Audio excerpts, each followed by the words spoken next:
Oui, oui, oui.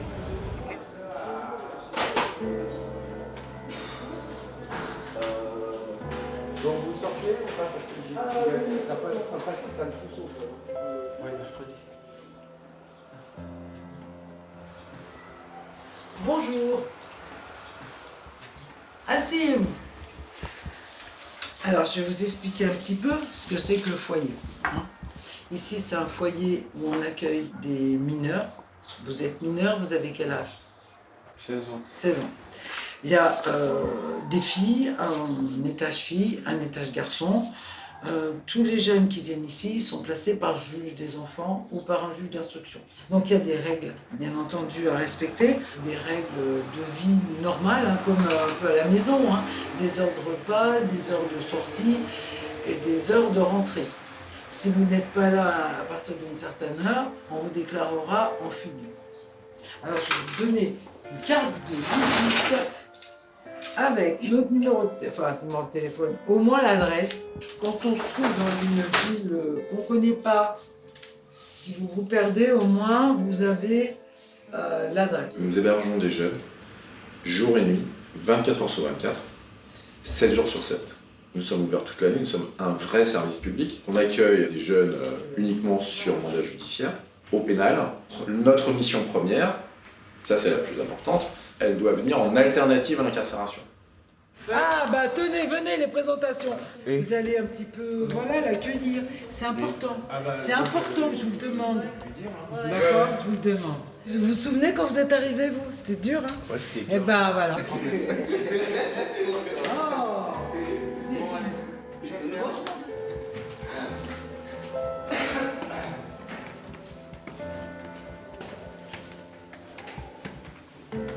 La grande question de la justice des mineurs et que se pose le juge des enfants, c'est qu'est-ce que signifie ce passage à l'acte? Qu'est-ce qu'il y a derrière? Est-ce que c'est un symptôme de souffrance familiale, de carence éducative, de mauvaise influence extérieure? Est-ce que c'est pas simplement le fait qu'on a aussi des jeunes qui ont des limites intellectuelles, qui expliquent qu'ils ne sont pas en capacité d'intégrer les choses comme les autres? Ou est-ce que ce sont des jeunes qui sont en train de s'inscrire durablement et de façon plus consciente dans un processus de délinquance? Donc on va essayer d'évaluer ça et à partir de ça, d'essayer de donner la réponse la plus adaptée pour ces mineurs. La plupart du temps, ce sont d'abord les mesures éducatives qui vont être mises en place. Et puis, il peut, à un autre moment du parcours, être envisagé la question du placement, c'est-à-dire de prendre en charge les difficultés du mineur, mais hors de son cadre familial. Si le jeune, à défaut d'avoir voulu ce placement, parce qu'aucun d'entre eux, finalement, au départ, n'a vraiment envie de partir dans un foyer, mais en tout cas, on a compris l'intérêt, on a compris le sens, et a compris en quoi ce placement va lui permettre aussi de se montrer à la justice, à ses parents, à la société sous un jour plus favorable. Si le mineur a pris conscience de ça, là, le placement va pouvoir avoir du sens et va pouvoir lui permettre justement de se réinsérer dans la société. Voilà ta chambre. Bon, il y a un peu de... Bah, tu vois que tu as quand même ça. Donc ça, c'est le côté douche pour les trois... Il y a 3 chambres ici, d'accord? Voilà. Hein?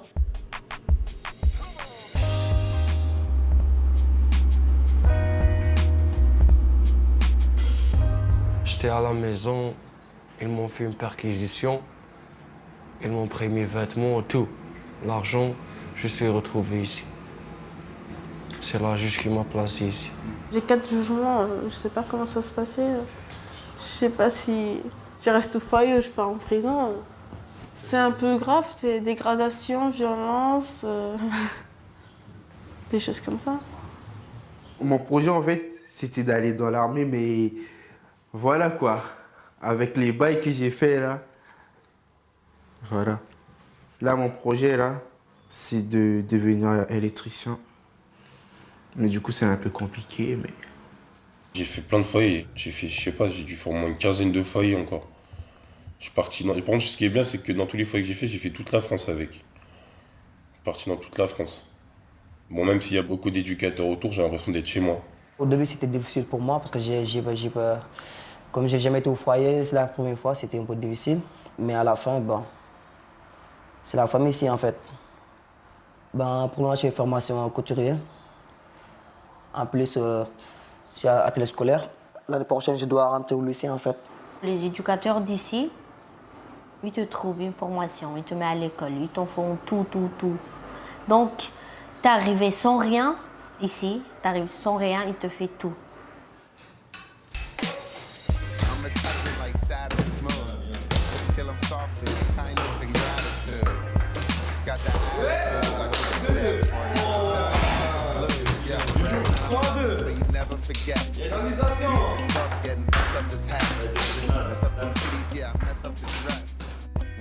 Bonjour, ça va bien? Ça va? Donc, Donc, vous savez pourquoi on se voit? pour Le règlement.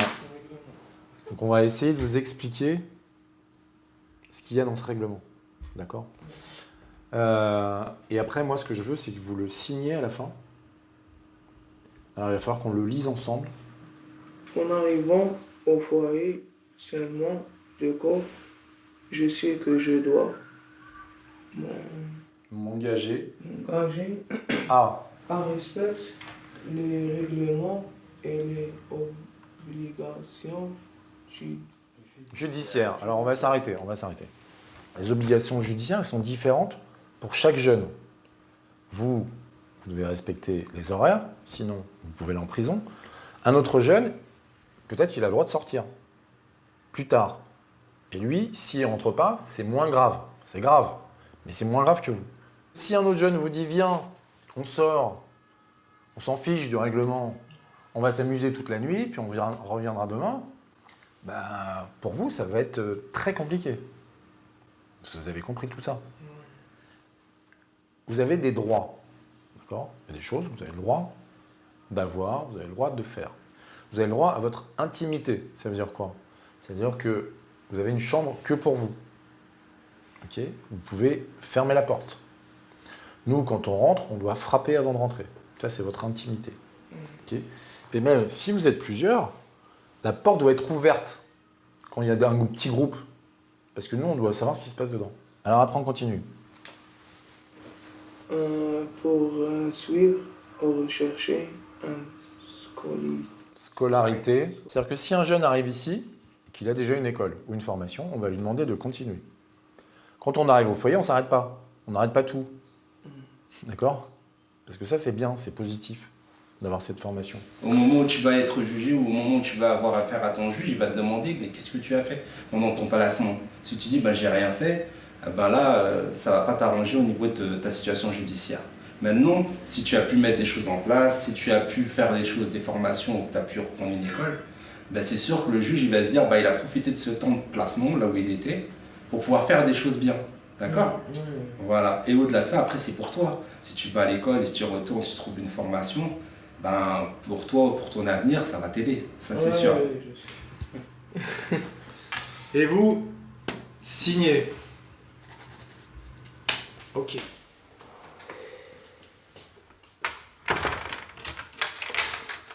Alors le truc, c'est qu'ici, on ferme tout à clé tout le temps. Les toilettes, tout, absolument tout, doit être fermé à clé sans arrêt. Ça, c'est là qu'on sait qu'on est au ministère de la Justice. Et d'ailleurs, je vais fermer juste derrière. Que si on est dans un foyer plus ouvert que les autres, en tout cas qu'un CEF, ça reste quand même un foyer de ministère de la Justice avec beaucoup de clés et tout fermé à clé.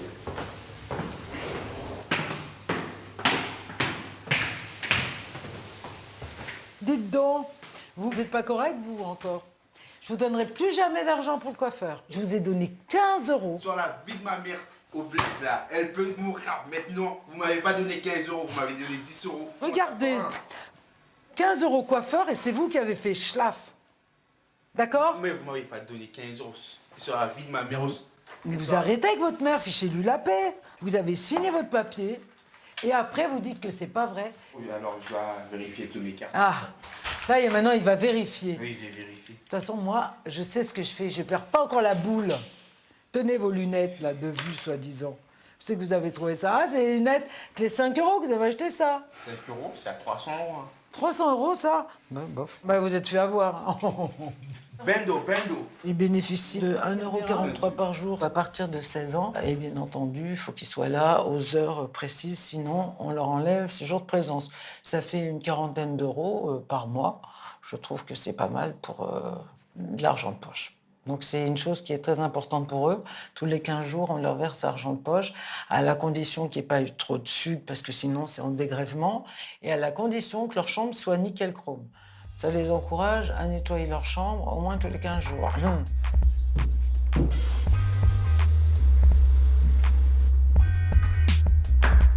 Ça sent bon,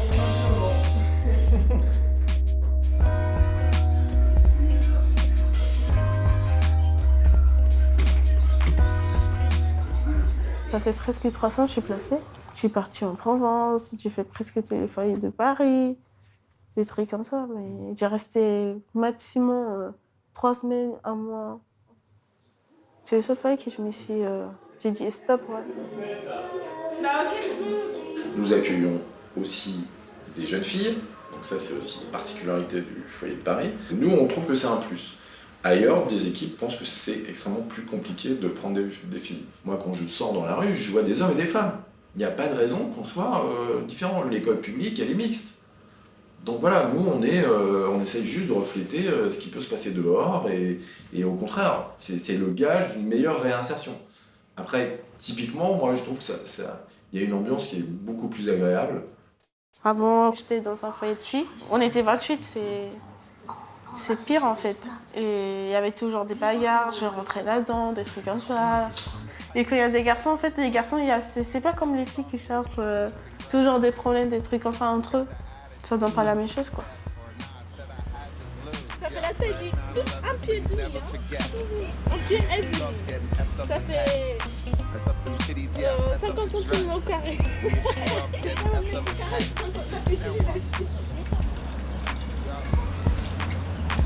Viens, quand tu cours. Il se trouve qu'il y a certains jeunes pour lesquels la société estime qu'ils ont besoin encore d'être un petit peu éduqués. Donc, l'idée, ça va être de les aider, on va dire, sans perdre leur personnalité, à trouver leur place dans la société qu'est la nôtre. Moi je dis c'est vous. C'est bon, il arrive. Les Cafoulés, qui sont armés, qui sont chichas, fermés, là. Il y a un temps pour un petit déjeuner, un temps pour un déjeuner, un temps pour un dîner, un temps pour se coucher. Donc rien que ça, le fait d'être dans un rythme qui correspond un peu au rythme social, c'est un réapprentissage pour certains. C'est moi mon responsable, c'est ça.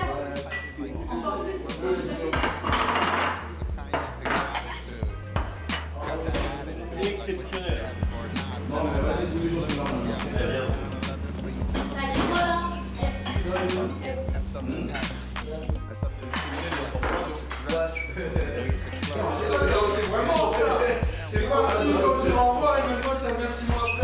Je retiens surtout que t'es parti comme un voleur. Ah bah je sais pas, ils m'ont invité. C'est bon. Il y a un autre qui t'a Non mais David, arrête de prendre de mon assiette là.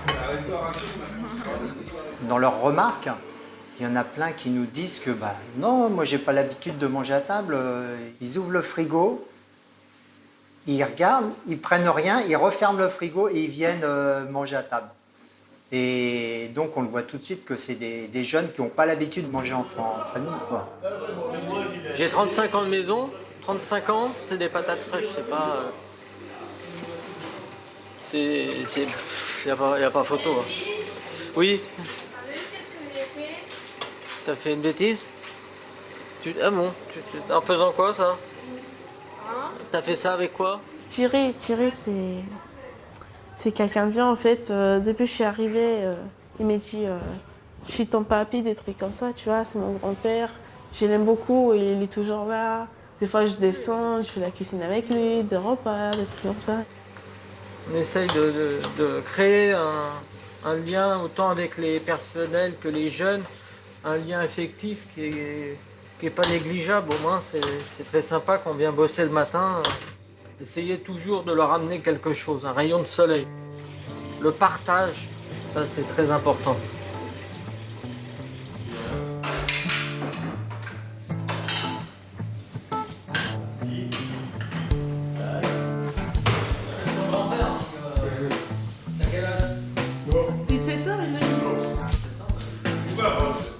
C'est un endroit que j'aime bien, parce que c'est le premier foyer que je dure aussi longtemps.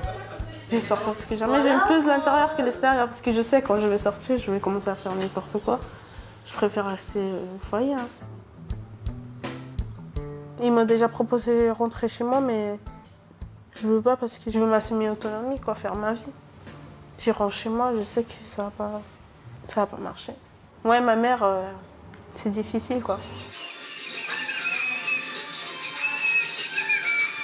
Ça va? Ça va.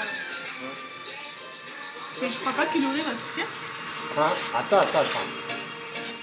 On va laver le riz. Ouais. Est-ce que je peux lui faire à ma manière comme Ouais, vas-y.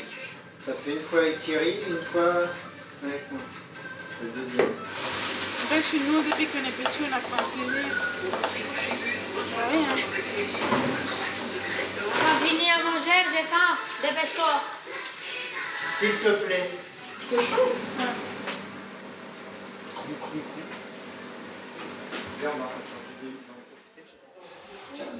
Je viens de serrer la hanche, j'ai appris c'est de torse nu. Les mecs, torse nu, tu sors de vous, t'as jamais vu quelqu'un torse nu quoi? Tu descends pas dans le bureau torse nu. Et là j'arrive, là tu commences à me faire des remarques dès que j'arrive. Oui, tu te sers convenablement. Mais de quoi je me sers convenablement? Est-ce que j'ai mis ma main dans le plat? Non, mais toi tu m'as dit petit PD avant. Mais parce que tu me fais des réflexions dès le matin alors que j'ai rien fait. Et ouais, t'as un petit PD. Bah ouais.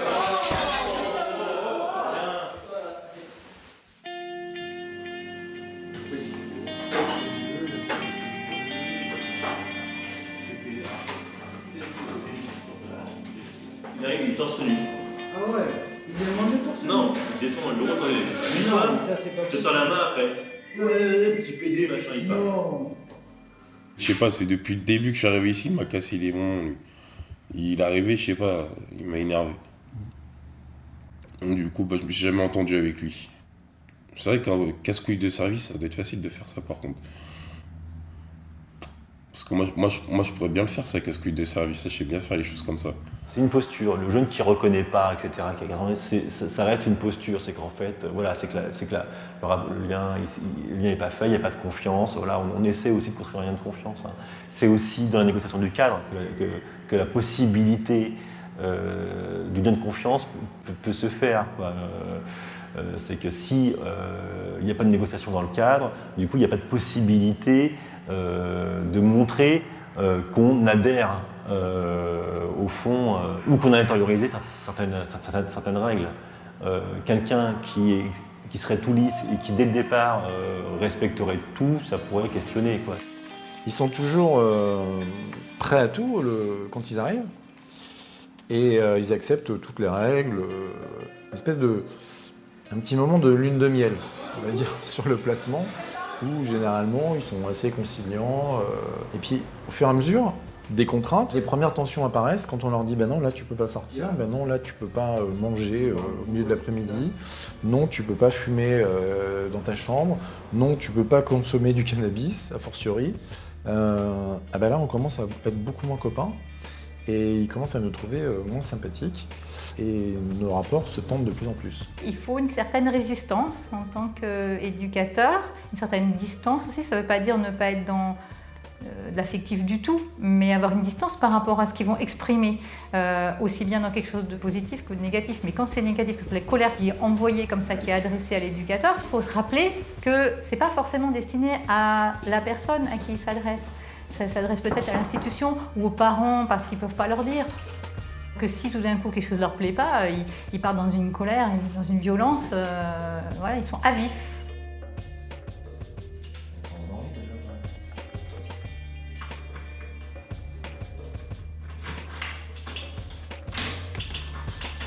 Si la mettait là, on l'aurait entendu parler déjà.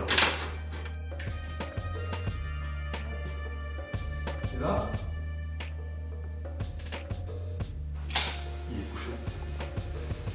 Oh.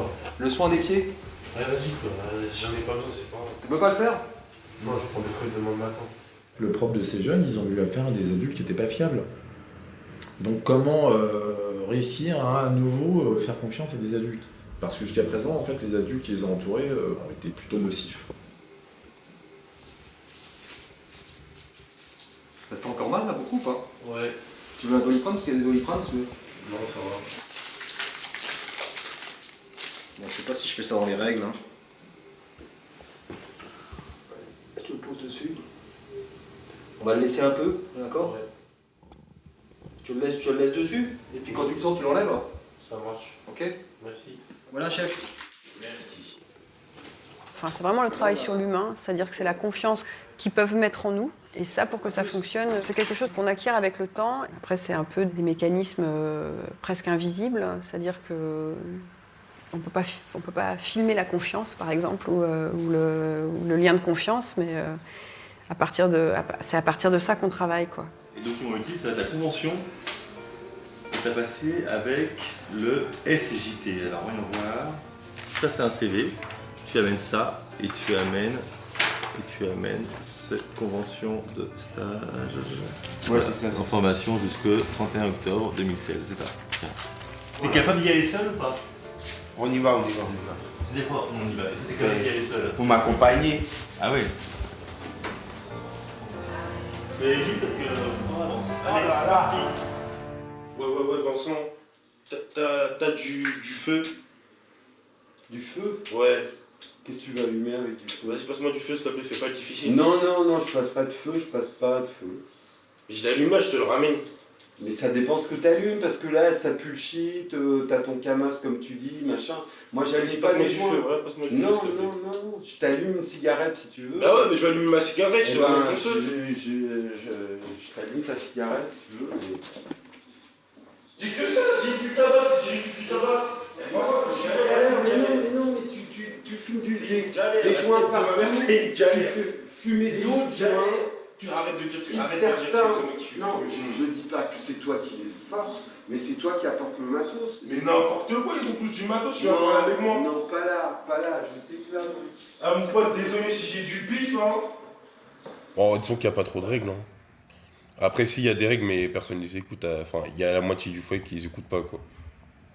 Parce que quand on nous dit de rentrer à minuit et qu'on rentre tous à 3h du matin, bah, je pense que si les éducateurs seraient plus stricts, à mon avis, il y aurait plus de gens qui les écouteraient. Mais d'un côté, je pense que si les éducateurs seraient plus stricts, je pense que le foyer, bah, il partirait plus dans le feu, parce que ici, justement, il y a la plupart des gens qui vivent ici, ils n'ont pas une règle dans leur vie, donc voilà. Ce que je ne comprends pas, c'est pourquoi je dors dans votre chambre. Moi j'ai peur. Mais peur de quoi? Laissez la lumière allumée. Non, mais c'est vrai, c'est pas possible de faire des cauchemars. Vous meniez une vie infernale aux éducateurs la nuit, à réclamer à manger à la nuit. Et en plus, J'essaie à chaque pris des médicaments, des cachetons, parce que quand tu manges ça, il faut que tu manges beaucoup. non, mais Ce c'est qu'on vrai. rencontre à la PJJ comme consommation, elle est massive, elle est faite pour s'abrutir, pour pas penser, pour s'endormir beaucoup. Beaucoup de jeunes nous disent qu'ils fument pour s'endormir le soir, mais notamment pour éviter de rêver, parce qu'en réalité, ils font des cauchemars. Pour une grande partie, les jeunes consomment du cannabis. Alors, il y a différents types de consommation, les consommations occasionnelles. Et après, il y a des jeunes qui ont des consommations lourdes, dures, qui consomment du matin au soir. Ce n'est pas les plus nombreux, mais il y en a. Et puis, il y a quelques jeunes qui ont des consommations de produits de drogue dure. Et ils sont minoritaires, mais ils sont là aussi. Donc, en fait, c'est des problématiques différentes. Et là, c'est un système pluridisciplinaire. On a recours au médical, au psychologique. On essaie de se tourner vers eux, on les fait venir dans l'établissement, on essaie d'avoir des échanges avec eux. Dans les rendez-vous qu'ils manquent avec moi, il y a la peur de leur intériorité. Et donc c'est peut-être aussi sur cet axe-là qu'il y aurait lieu de travailler. Je me souviens d'un adolescent qui disait en entretien que quand il se couchait, il était très angoissé parce qu'il entendait les battements de son cœur. Oui, absolument. Ouais. C'est un problème de société, donc forcément, chez les plus en difficulté, c'est quelque chose qui explose. C'est un tel problème de société. Le sentiment qu'on a en France, quand on voit cette consommation aussi massive, c'est que on accompagne le phénomène, mais en aucune manière on arrive à l'endiguer et qu'on est un peu accompagnateur, parfois très souvent spectateur de ce phénomène, et qu'au fond, on a l'impression que ça convient à tout le monde. Et qu'on est finalement tous, l'ensemble de la société, pas que la PJJ ou des associations, on est tous en échec face à ces consommations. Il y a des foyers qui te disent non, t'as fait des bêtises, tout ça, tu dois partir ici parce que tu fumes ou je sais pas, tu voles, même dans le foyer, tu voles, tout ça, tu es toujours au commissariat, on t'en ramène, Donc, pour les éducateurs, c'est un peu aussi dur parce que nous aussi, on est un petit peu... Parce qu'on n'écoute pas toujours les éducateurs.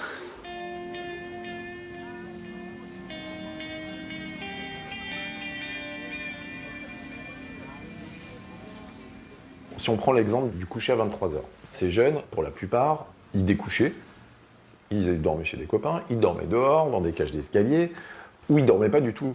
Ils dormaient la journée et pas du tout la nuit. Donc, on sait très bien que les 23h, on ne va pas les obtenir tout de suite. Donc ça prendra un certain temps. On sait par ailleurs que ces jeunes, ils sont extrêmement angoissés quand ils sont tout seuls dans leur chambre, qu'ils ont des problèmes d'insomnie. Donc, on s'est fixé ce cap-là, des 23h, qu'on négocie au fur et à mesure. Après, évidemment, un jeune qui est en formation, qui est dans une formation qui lui plaît, ça sera beaucoup plus facile pour lui d'aller se coucher autour de 23h. Ciao, ciao. Merci. Oui, non, mais c'est pas une raison. Tu te dépêches de rentrer. Bah dis-lui qu'il a une marge de 15 minutes, c'est tout. Au-delà, on déclare en fugue. Ben, de toute façon, nous, la consigne qu'on a, au-delà de 15 minutes, on doit te déclarer en fugue. Donc on va laisser une petite marge, mais dépêche-toi d'arriver, d'accord? C'est Saliou qui va déclarer la fugue. Ça va? C'est en train d'imprimer.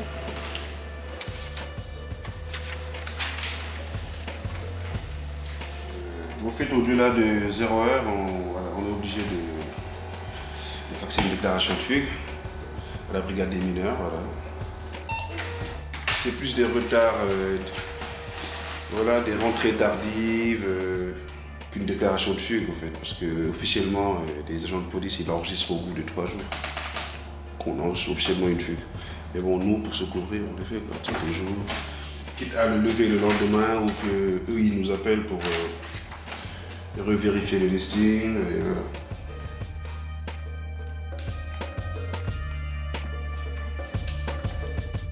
C'est un cadre qui est souple. Pour prendre une image, c'est un peu comme un élastique. Vous pouvez le tendre, ce qu'il faut, c'est qu'il ne casse pas. Et en hébergement, comme ici, c'est ça qui se joue. C'est-à-dire qu'effectivement, il y a une certaine souplesse, une marge de tolérance, et que l'existence de cette marge de tolérance fait que progressivement, il y a quelque chose qui est intériorisé du rapport à l'autre et du rapport à la loi. Quand il y a un interdit strict, surtout quand on est adolescent, on pense qu'à une chose, c'est transgresser. Alors que quand il y a une possibilité de souplesse, eh bien, ça permet un peu de faire des allers-retours, de tester jusqu'où ça peut aller et jusqu'où ça ne va plus. Eh ben, vous allez vous excuser, vous m'avez craché dessus hier. Non. On aurait dit à un animal.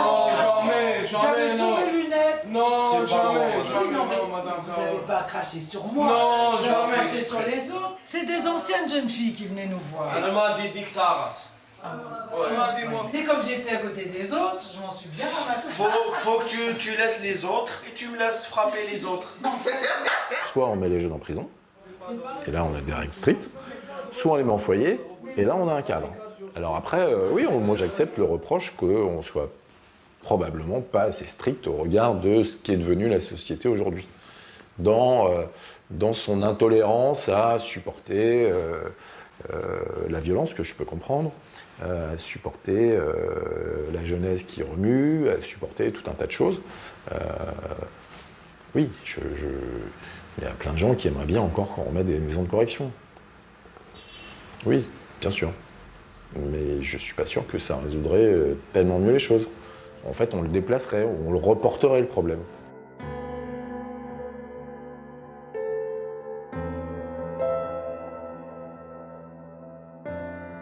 Le répressif a été tenté très longtemps, sur des longues périodes, dans de très nombreux établissements.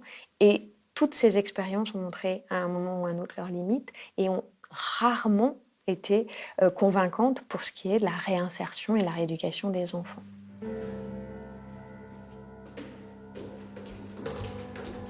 Donc ici, on est au centre d'exposition Enfants en justice à Savigny-sur-Orge. Le couloir que vous voyez ici est un couloir avec 14 chambrettes. On les appelle des chambrettes, même si elles ressemblent véritablement à des cellules. Elles font moins de 4 mètres carrés. Et les 15 premiers jours de leur accueil, les enfants ne pouvaient pas sortir de ces espaces puisqu'ils devaient, dans ces espaces, réfléchir à ce qu'ils avaient fait, pourquoi ils l'avaient fait.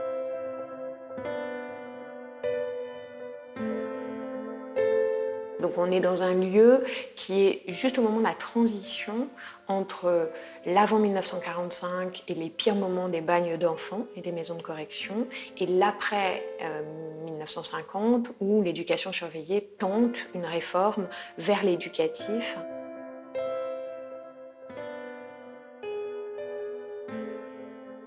Le moment 45, 46, 47 est un moment d'une extrême violence juvénile. Et en même temps, c'est le moment où le gouvernement provisoire va arriver à écrire un texte qui se veut, en tout cas dans son préambule, extrêmement éducatif, très peu répressif, en allant même jusqu'à porter l'utopie que tout enfant de moins de 18 ans devrait être un irresponsable pénal.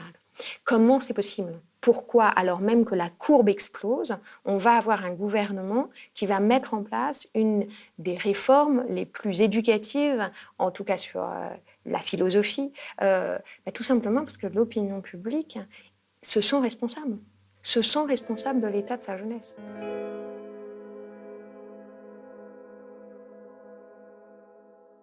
Il y a une vraie tentation, une vraie dérive possible d'une justice des mineurs qui serait happée vers celle des majeurs. Et en tout cas, les juges des enfants sont très vigilants sur ce point-là pour ne pas oublier que quoi qu'ils aient fait, un mineur reste un enfant avec toujours des capacités d'évolution. Et on voit bien ces capacités d'évolution. Puisque beaucoup d'entre eux, même les pires, même ceux qui nous ont pourri la vie pendant des années ici au tribunal pour enfants, peuvent arriver à 18 ans, se réinsérer, et beaucoup d'entre eux, on n'entend plus parler d'eux.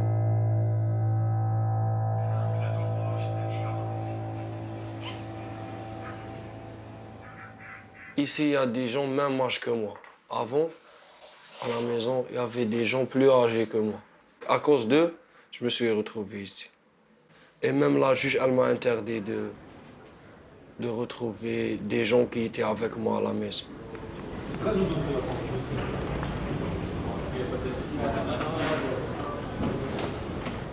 Moi, j'ai pas envie d'être ici. Moi, c'est à cause de mon père et la police. Moi, je peux pas aller au bled. Sinon, je reste au Maroc. Il y a tout. J'ai tout là-bas. Mais mon père, il me frappe, il va bientôt sortir de prison. Même ma mère, elle m'a dit ça. Il va me frapper.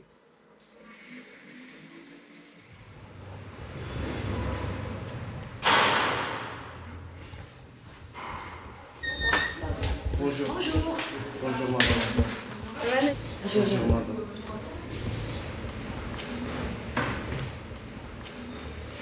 Alors, comment allez-vous? Bien. Quoi de nouveau? Je suis pas bien. Alors, on me dit bien, mais ça va pas. Qu'est-ce qui va pas? Donc ici, on est à l'unité éducative demi-ouvert. Donc on a un service de la protection judiciaire de la jeunesse. Et on est un petit peu le socle de la prise en charge des jeunes. On les suit sur le temps judiciaire, c'est-à-dire que c'est souvent avant le jugement et on est présent lors du jugement et après jugement. On ne les suit pas au quotidien, contrairement à l'éducateur en hébergement. Le but, ça va être de réinscrire le jeune sur des dispositifs d'insertion, soit professionnels, soit scolaires. Parce qu'il y a énormément des jeunes dans la délinquance qui sont déscolarisés.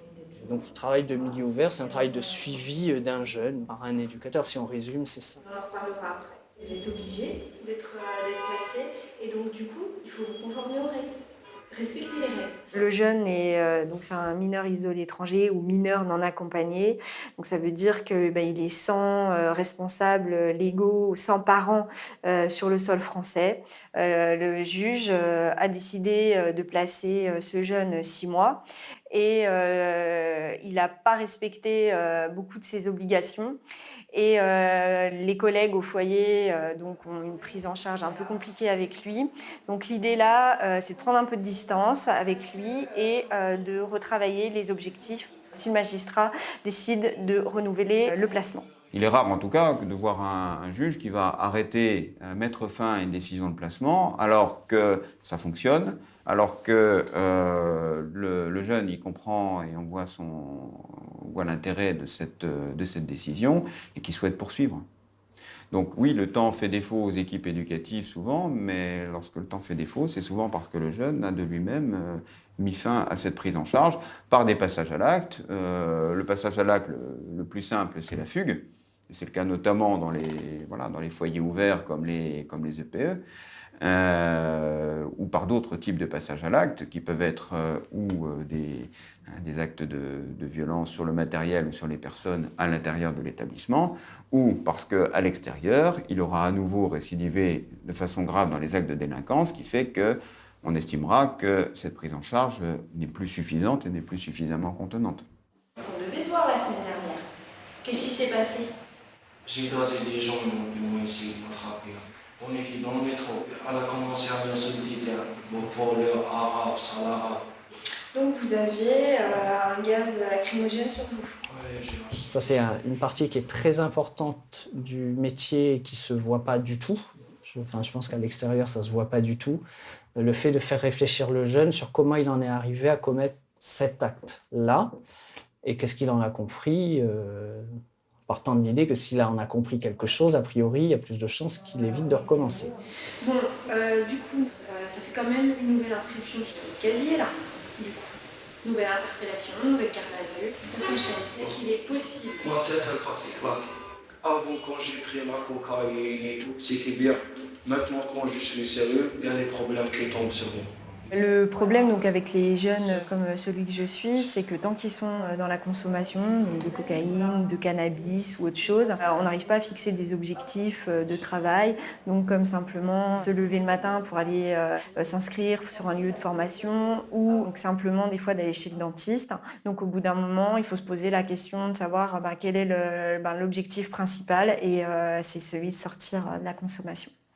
Qu'est-ce que vous pouvez écrire? Et puis on va le dire et après vous allez écrire. Moi j'aime bien de temps en temps passer par l'écrit parce que j'ai remarqué que ça pouvait permettre un petit travail de distanciation. Donc on n'enregistre pas leurs paroles en entretien, mais les écrits ils restent. Et donc c'est des traces, du coup c'est aussi pour leur remettre une forme de responsabilité. J'ai vécu beaucoup de problèmes, je veux changer ma vie, voilà. Je veux faire une formation. Le temps éducatif, c'est sur le temps long. Le souci avec ce jeune-là, c'est qu'il n'en a pas le temps. Comme il est en situation administrative irrégulière à 18 ans, il est possible qu'il soit expulsé. Ce qui est compliqué, c'est que si on n'essaie pas, on ne sait pas si ça va marcher ou pas. On a tous vu des jeunes dont on se dit que c'est dramatique, et puis finalement le jeune, en lui, va avoir la capacité de rebondir, et d'autres jeunes pour lesquels on a l'impression que c'est pas très grave, et puis finalement il va repasser. Donc déjà, on ne connaît pas tout de la réalité, même de la vie psychique du jeune et de sa capacité à rebondir. Et si nous, on n'essaye pas, il n'y a quand même personne. Il n'y a personne d'autre, puisque à partir du moment là où on est dans des placements dans un cadre pénal, après, il n'y a rien, c'est la rue ou la prison.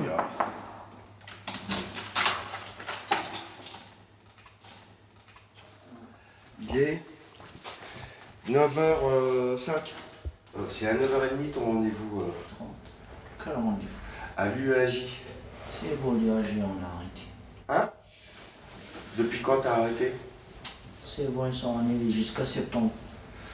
Ah bon?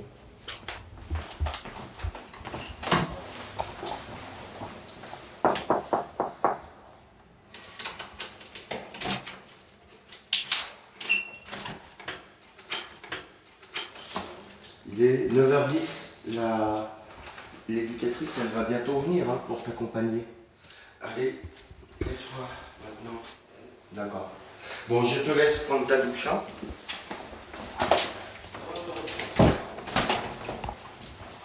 Toujours mal à la tête? Il faut que tu appelles ta formation. C'est important. Et si tu as mal à la tête, on voit ça. Et éventuellement, tu te recouches un peu. Ok? Hein? Mais pas oui comme ça. Hein?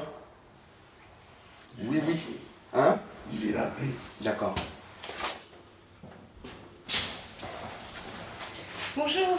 Je viens chercher ça. D'accord. Et ben, elle s'apprête. Elle s'est levée il y a 10 minutes. Bon, super. Et puis, parce que le jeu, c'est quoi? Alors, faire un passeport, il est plus valable aussi? Non.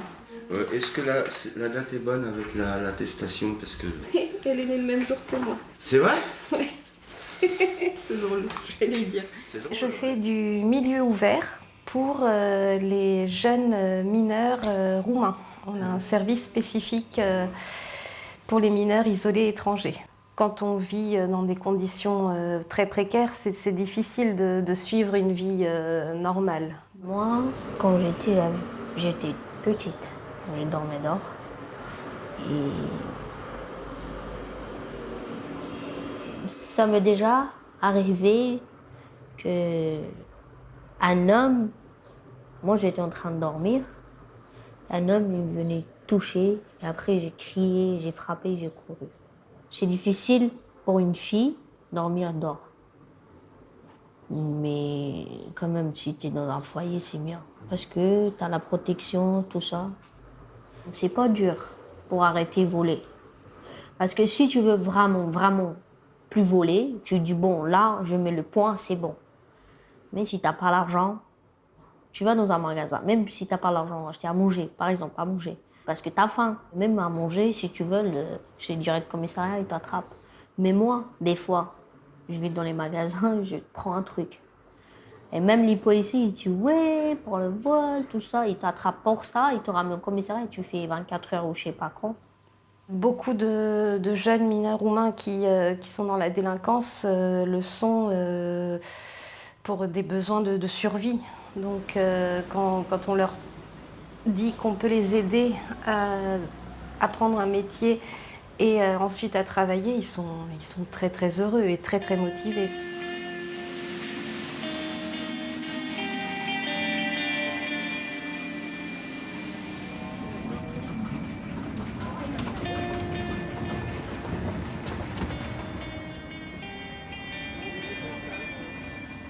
Donc il lui faut un passeport en cours de validité pour qu'elle puisse travailler.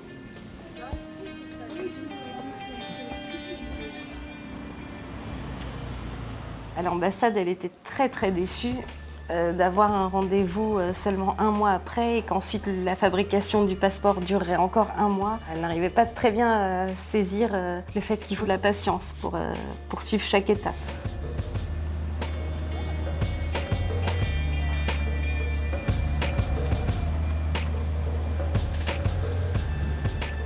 Moi, j'ai encore des gens aujourd'hui qui me disent que c'est impossible de placer un Roumain, que c'est impossible de le suivre. Il y a des jeunes qu'on a suivis pendant 4 ans. Aujourd'hui, ils ont des enfants, ils travaillent et ils ont un logement.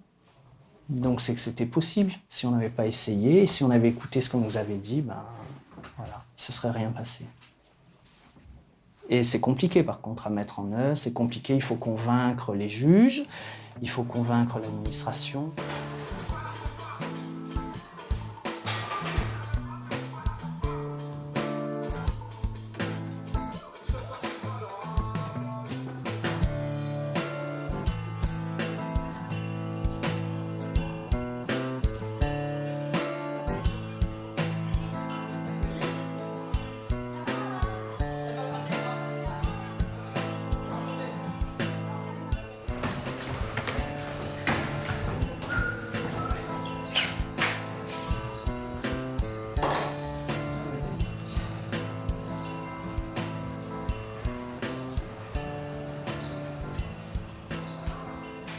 Du coup, là, je me prépare avec elle pour aller.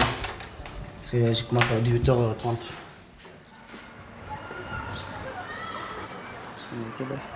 Le 20. Tu peux aller.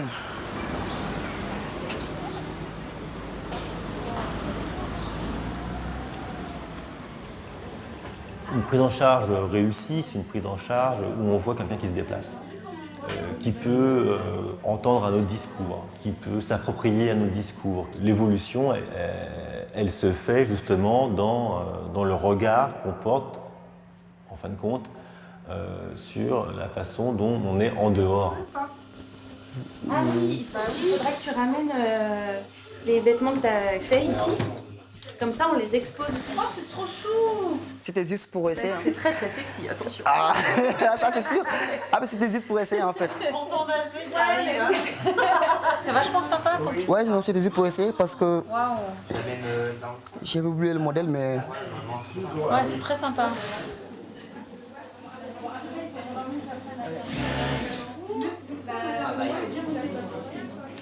Moi, je suis intéressé pour la couture, donc il m'a proposé ça. Je suis d'accord. Bon, elle est déjà plus juste un vêtement, comme ça, si tu veux, si on fait. Franchement, c'est un métier que j'aime bien en fait. Je ne peux plus l'arrêter quoi. Je dois continuer jusqu'au bout. Quand je touche le tissu, franchement, j'ai le plaisir en fait de voir des tissus différents en fait. Des tissus mélangés et tout. J'aime bien travailler sur les soies, des crêpes soies. J'aime bien la mode en fait. Créer des modèles, différents modèles en fait. L'hiver, l'été. Même parfois je crée des robes bijoutées en fait. Des robes comme des robes mariées en fait. Non, t'as plus besoin de couper en fait, regarde. Juste si tu veux le doublure, comme haute couture en fait. Comme ça maintenant ça se voit plus. Ça m'a l'air bien. Attends. C'est ici, non? 88. Ouais. Et voilà. Maintenant, Ah, mais voilà, moi je trouve que quand ça c'est mieux, non? c'est beaucoup mieux. Ouais. Tu m'as pas dit ce que tu voulais mettre pour le défilé. Moi? Ah non, moi j'arrive pas à défiler, moi. Eh, attends, moi j'arrive pas à défiler. Ah bah si, sinon il faut si t'es compté dans le défilé. Ça, c'est typique des jeunes de la PJJ, c'est-à-dire qu'ils veulent beaucoup de choses. Et en fait, on est face à des jeunes qui sont dans un rapport à l'échec terrible. Donc la veille, ils vont fuguer, ou la veille, ils vont se retrouver en garde à vue. Et patatras. Et ça, c'est le travail de 3 mois de toute une équipe qui va avoir travaillé et fait en sorte qu'il y ait cette rescolarisation qui est compliquée. Et au dernier moment, ça va coincer. Donc il va falloir se relever, il va falloir recommencer. Et en fait, c'est aussi cette capacité à supporter l'échec et à ne jamais lâcher qui fait que le propre du travail de la PJJ.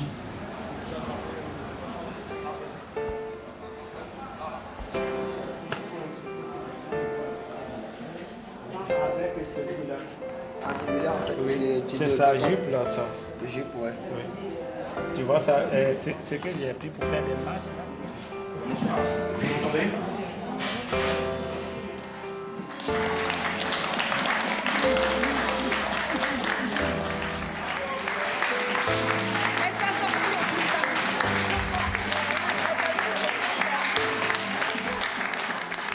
On peut les aider à regagner de la confiance en eux. Si la scolarité jusque-là n'a pas fonctionné, on peut essayer de trouver de nouvelles façons pour eux d'avancer et de se construire. En tout cas, il faut à un moment donné qu'on arrive à leur faire comprendre qu'ils doivent se débrouiller tout seuls et qu'ils sont capables d'y arriver. Ce passage devant la justice des mineurs, voilà, ça reste justement un passage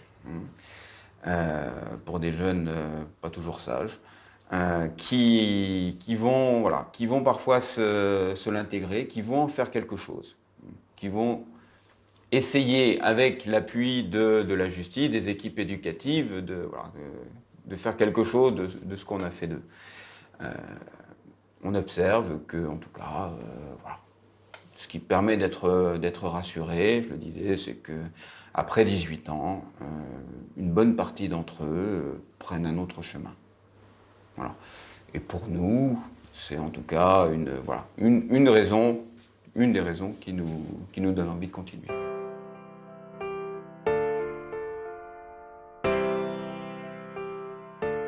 Comment tu te vois dans 10 ans? 10 ans? Styliste. Styliste, hein. Être un grand styliste créateur, créer des modèles, voilà. Ça, ce serait ton rêve? Ouais. Partir en Colombie, avoir des maisons là-bas, tu vis une vie magnifique, quoi. Aider les gens. En fait, je sais pas, j'ai gagné de l'argent, mais je vais partager. Dans 10 ans, j'ai 27 ans. Dans 10 ans, je suis au bled.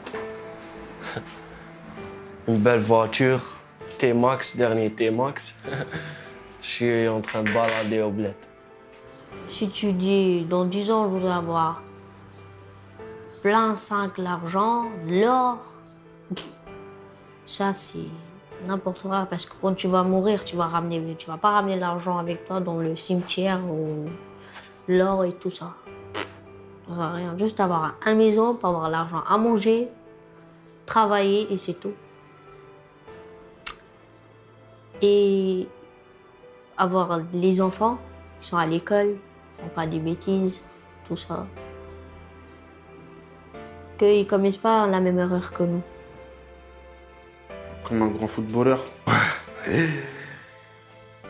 Dans 10 ans, mais moi je me vois avec ma copine, avec les enfants, tranquille. Je taffe, elle taffe, les enfants ils sont à l'école. C'est ça mon avenir, c'est comme ça que je me vois.